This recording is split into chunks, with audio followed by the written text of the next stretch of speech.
हाल ही में 1 फरवरी 2026 को हमारे देश के वित्त मंत्री ने बजट 2026-27 प्रस्तुत किया और इसके अंतर्गत भारत विस्तार लॉन्च करने की भी घोषणा की।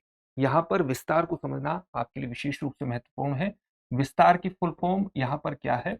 विस्तार की फुल फॉर्म होगी virtually integrated system to access agricultural resources. ये एक बहुभाषी एआई टूल है और इस बहुभाषी एआई टूल के माध्यम से आप देखेंगे कि जो एग्री स्टैक पोर्टल है, एग्री स्टैक जो पोर्टल है उसको एआई सिस्टम से भी एआई सिस्टम से भी जोड़ा जाएगा और एआई सिस्टम से जोड़ करके किसानों की बेहतरी का एक महत्वपूर्ण पृष्ठभूमि निर्मित की जाएगी। किसानों की बेहतरी सुनिश्चित करने की कोशिश की जाएगी। किसानों की बेहतरी किस प्रकार से की जाएगी उस पर हम चर्चा करेंगे।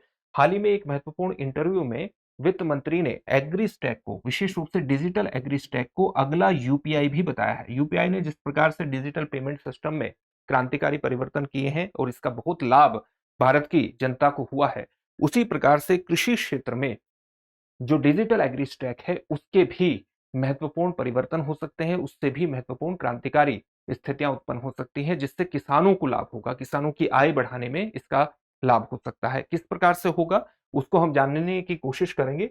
सबसे पहले इस बात को ध्यान में रखिएगा कि जो एग्री स्टैक है, जो कि एक डिजिटल पब्लिक इंफ्रास्ट्रक्चर है, किस प्रकार से है उसको हम जानेंगे। लेकिन ये डिजिटल भारत मिशन जो कि जिसे सितंबर 2024 में कैबिनेट ने मंजूरी प्रदान की थी, उसका एक सबसे महत्वपूर्ण स्तंभ है एग्री स्टैक।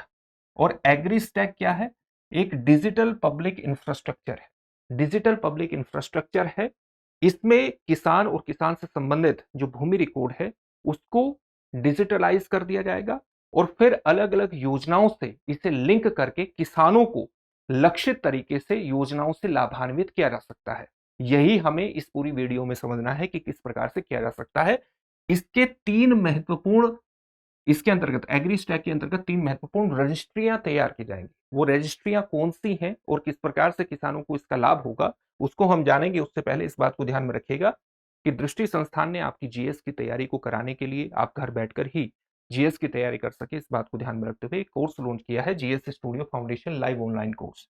ये मात्र 24,999 में आपकी जीएस की तैयारी को मात्र 14 महीने में पूरा करा देगा और इसकी सबसे खास बातों में शामिल है कि इसको करने के बाद जब आप दृष्टि संस्थान की किसी शाखा में जाएंगे, ऑफलाइन बैच में एडमिशन लेंगे जीएस फाउंडेशन के, तो वहां पर इस फीस को एडजस्ट कर दिया जाएगा, यानी एक तरह से कोर्स आपको फ्री में पड़ जाएगा।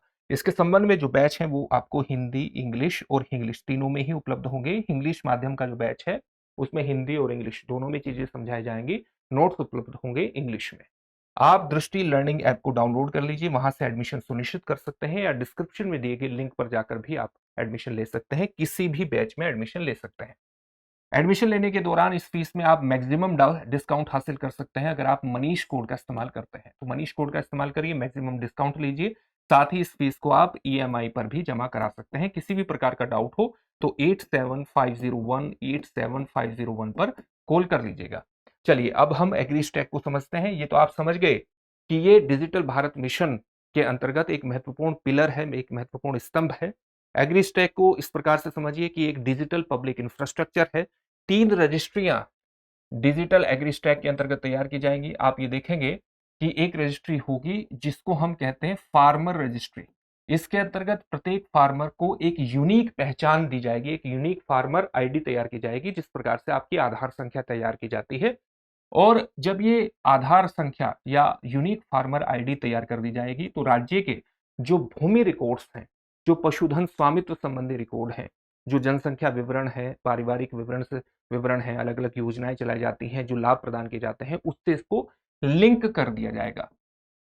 ये यूनिक फार्मर आईडी अब तक 8 करोड़ 62 लाख जो किसान हैं उन तक प्रदान पहुंचाई जा चुकी है। साथ ही लक्ष्य है कि 11 करोड़ किसानों तक इसको पहुंचाया जाए और ये लक्ष्य प्राप्त किया जाएगा मार्च 2027 तक। पूर्वोत्तर भारत के राज्यों के लिए ये लक्ष्य रखा गया है मार्च 2028 तक। कई राज्यों ने इसमें बेहतर प्रदर्शन किया है, जैसे महाराष्ट्र, गुजरात, राजस्थान, तेलंगाना, कर्नाटका, तमिलनाडु, छत्तीसगढ़, मध्य प्रदेश। ये ऐसे राज्य हैं जिन्होंने इसमें बेहतर प्रदर्शन किया है। दूसरा काम क्या होगा? दूसरी रजिस्ट्री क्या होगी? दूसरी रजिस्ट्री होगी जिसको हम कहते हैं क्रॉप सोन रजिस्ट्री, यानी बोई गई फसल की रजिस्ट्री तैयार की जाएगी। जो भी फसल बोई जाएगी उसका एक रिकॉर्ड रखा जाएगा और प्रत्येक सीजन में मोबाइल आधारित सर्वेक्षण किया जाएगा। मोबाइल आधारित जो डिजिटल सर्वेक्षण है वो इसके अंतर्गत किया जाएगा। साथ ही इसमें खरीफ सीजन 2026 तक जो 30 करोड़ खेत प्लॉट हैं उनको कवर करने का, खेत प्लॉट जो है उनको कवर करने का एक लक्ष्य इसके अंतर्गत रखा गया है।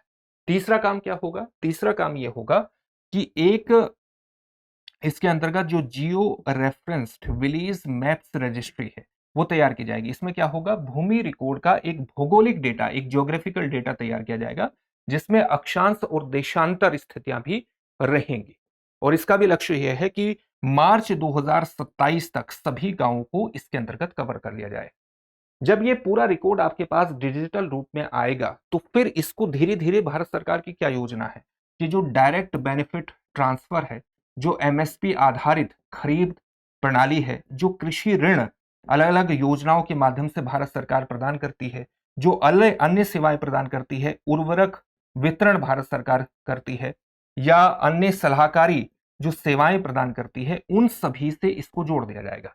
और जब उन सभी से जोड़ दिया जाएगा तो आप देखते हैं कि पीएम किसान के अंतर्गत शामिल होने वाले नए किसानों को भी इसके माध्यम से सीधे तौर पर जोड़ा जा सकता है, इस आईडी के माध्यम से जोड़ा जा सकता है।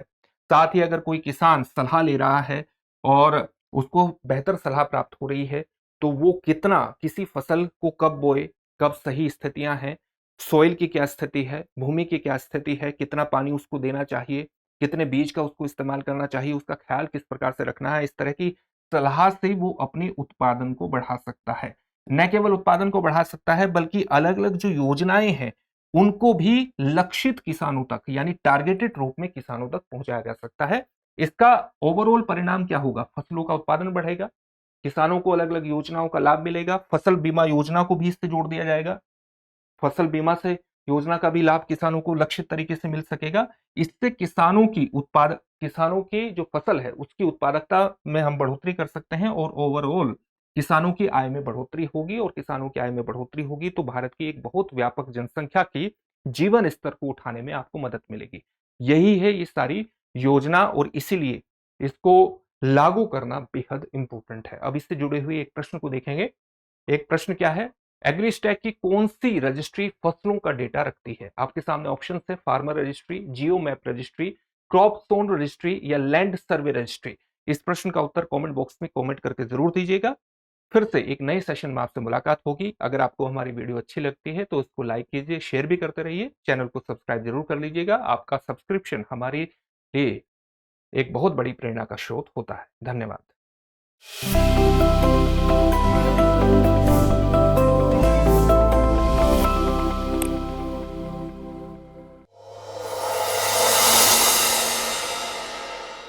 अब एग्जाम की तैयारी को और बेहतर करने के लिए हमारे चैनल को लाइक, शेयर और सब्सक्राइब करना ना भूलें।